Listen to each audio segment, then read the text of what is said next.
председателе. Всушност, денес расправата наместо да се води по законот кој што е на дневен ред, се води за нешто сосема друго. Односно, дел од претениците изрази одредени сомнежи за Бехтел и Енка, па за Крива Паланка рудникот.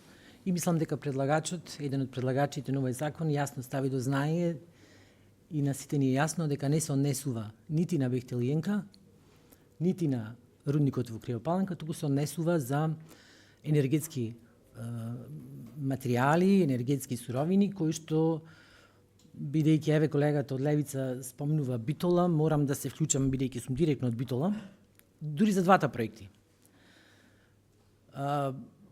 Проектот Бехтел и Енка, ние реагиравме на почеток заради тоа што беа исплатени од претходната влада околу 300 милиони евра, а таму шајка не беше закована. Кога дојде ВМРО-ДПМН и коалицијата ја превзеде раководењето со државата,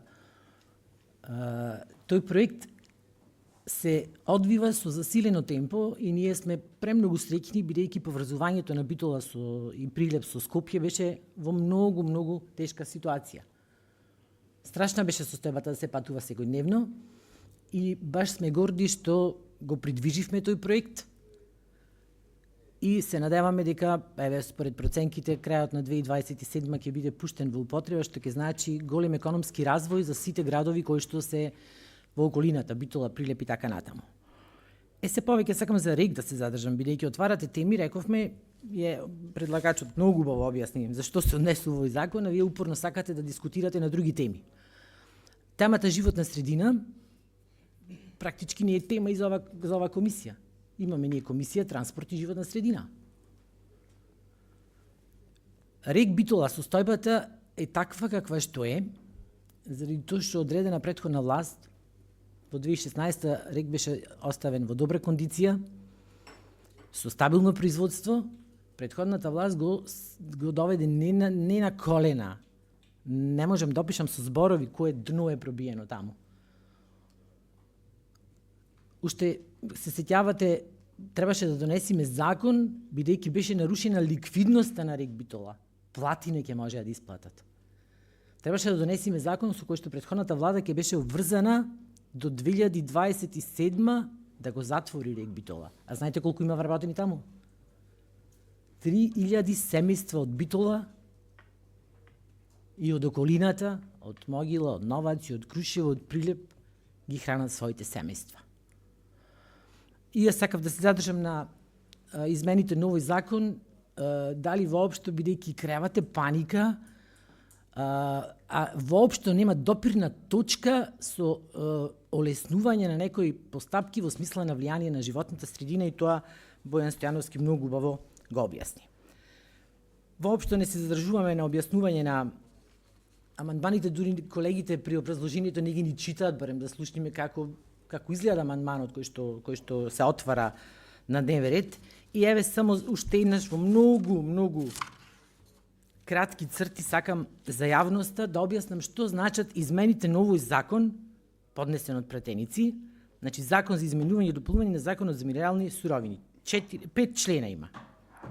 Првиот е од номотехнички карактер, каде што во член 4, став 3, алинеја 1, по зборот енергетски се става запирка и зборот металични се заменува со зборот металичните.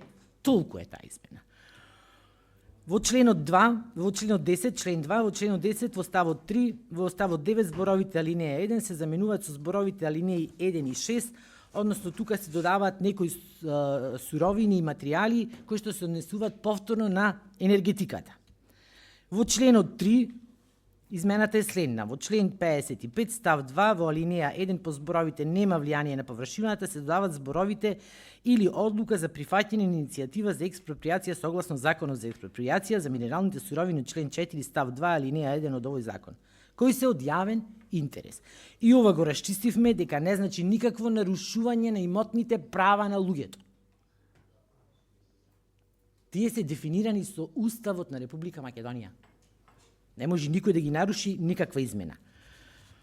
Член 4. Започнатите постапки за издавање на дозволи за експроприација на минералните суровини, кои што ги спомнавме од аспект на енергетика, до денот на влегување во сила на овој закон ќе продолжат согласно одредбите на овој закон и 5-тиот член овој закон влегува во сила со денот на објавување во службен весник.